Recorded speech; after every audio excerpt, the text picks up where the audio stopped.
Dans cette vidéo, nous allons parler de la conclusion numéro 1 dans le chapitre 6, les ondes sonores. On va essayer de répondre à 3 questions, presque 4. Comment émettre un son et comment l'amplifier? Donc un son est émis par la mise en vibration d'un corps. Cette vibration peut être amplifiée grâce à une caisse de résonance. On avait vu ça, par exemple pour la guitare. Si on regarde les cordes d'une guitare, on peut s'apercevoir que la personne qui joue de la guitare met en vibration les cordes et que c'est cette vibration qui va être amplifiée par le corps de la guitare, donc la caisse de résonance, et qui va permettre de produire un son. Ensuite, de quoi a besoin un son pour se propager? Le son a besoin d'un milieu matériel pour se propager.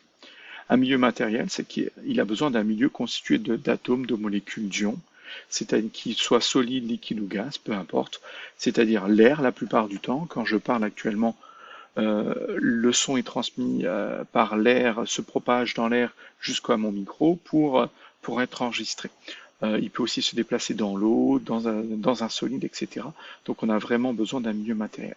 Nous avions fait l'expérience avec la cloche à vide et on s'était aperçu que si on mettait un réveil dans une cloche à vide et qu'on faisait le vide à l'intérieur, on n'entendait plus le son. On pouvait même placer un sonomètre à l'intérieur qui ne détectait plus de son.